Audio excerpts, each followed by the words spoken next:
Well, that's no better a solution than any of the others, is it?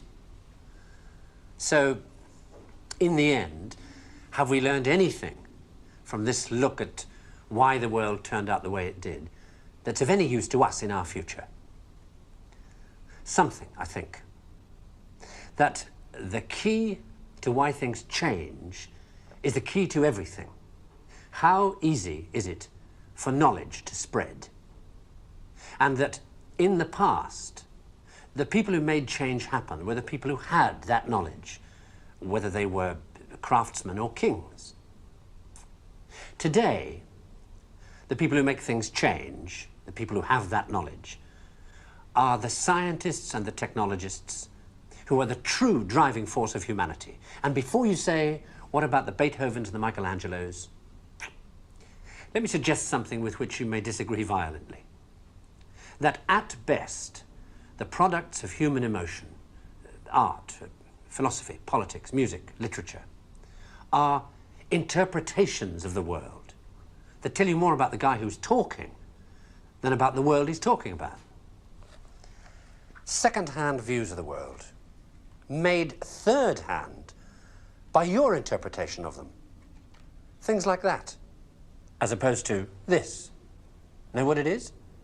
It's a bunch of amino acids, the stuff that goes to build up a worm or a geranium or you. This stuff's easier to take, isn't it? Understandable. Got people in it. This scientific knowledge is hard to take because it removes the reassuring crutches of opinion, ideology, and leaves only what is demonstrably true about the world. And the reason why so many people may be thinking about throwing away those crutches is because, thanks to science and technology, they have begun to know that they don't know so much, and that if they are to have more say in what happens to their lives, more freedom to develop their abilities to the full, they have to be helped towards that knowledge that they know exists and that they don't possess. And by help towards that knowledge, I don't mean give everybody a computer and say, help yourself. Where would you even start?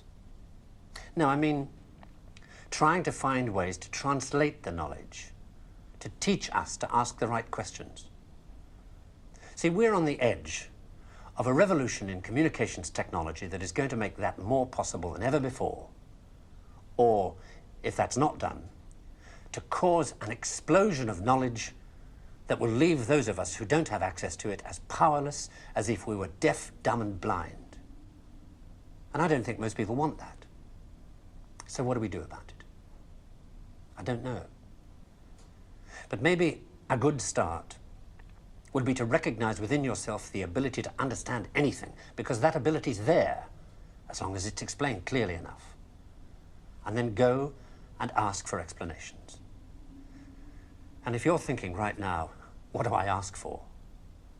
Ask yourself if there's anything in your life that you want changed. That's where to start.